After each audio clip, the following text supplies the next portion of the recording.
উপদেষ্টা পরিষদে পাশ হওয়া শ্রম আইন সংশোধন অধ্যাদেশকে স্বাগত জানিয়েছেন শ্রমিক নেতারা।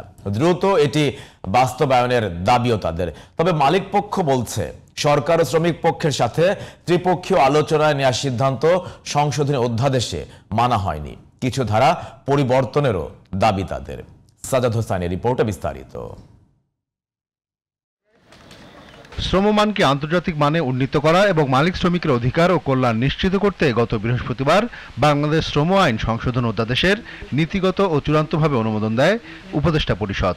এতে ট্রেড ইউনিয়ন নিবন্ধন সহজ করা, শ্রমিককে কালো তালিকাভুক্ত এবং লিঙ্গভেদে বেতন বৈষম্য না করা, প্রসূতি ছুটি 120 দিন এবং পেনশন ও দুর্ঘটনাজনিত তহবিল গঠন সহ বেশ কিছু সংশোধনী আনা হয়। ব্ল্যাক লিস্টিংকে অবৈধ ঘোষণা করা হয়েছে, সেক্সুয়াল হ্যারাসমেন্টের বিরুদ্ধে কঠোর পদক্ষেপ নেওয়ার বিধান করা হয়েছে, যারা প্রসূতি থাকবেন তাদের ওয়েলফেয়ার বেনিফিটটা অনেক বাড়ানো হয়েছে, ট্রেড ইউনিয়ন গঠন এবং রেজিস্ট্রেশন অনেক সহজ করা হয়েছে। শ্রম আইনের এই নতুন সংশোধনীগুলোকে শ্রম পরিবেশ উন্নয়নে ভূমিকা রাখবে বলে মনে করছে শ্রমিক সংগঠনগুলো। তবে অপরাধমূলক কাজে জড়িত থাকলে অভিযুক্ত শ্রমিককে কালো তালিকাভুক্ত করা যাবে না এমন সংশোধনীকে শিল্প খাতের জন্য ক্ষতিকর বলে মনে করছে মালিক পক্ষ।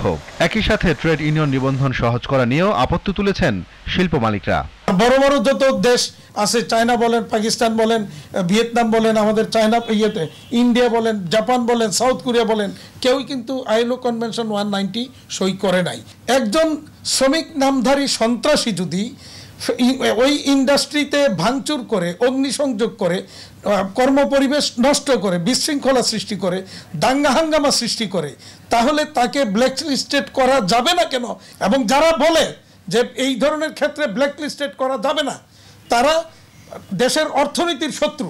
অন্যদিকে শ্রমিকদের কালো তালিকাভুক্ত করা আন্তর্জাতিক শ্রম আইন, মানবাধিকার ও সাংবিধানিক অধিকারের লঙ্ঘন বলে দাবি শ্রমিক নেতাদের। নতুন সংশোধনী অপরিবর্তিত রেখে দ্রুত বাস্তবায়নের দাবি তাদের। এইরকম অপরাধ যদি করেন, যেটা আমি আগে উল্লেখ করলাম, তাহলে তারা ছাঁটাই করতে পারবেন। কিন্তু ব্ল্যাক লিস্টিং কেন? তারা ব্ল্যাক লিস্টিং কেন করবেন? ব্ল্যাক লিস্টিং মানে হচ্ছে, আমরা দেখছি গত কয়েক বছর যাবৎ যে শ্রমিককে তারা ছাঁটাই করছেন এবং বিনা কারণে তাদের অপছন্দ হলেও তারা যে শ্রমিককে ছাঁটাই করছেন, সেই শ্রমিকদের নাম, তার ছবি আজকে কারখানার বাইরে তারা দিয়ে দিচ্ছেন।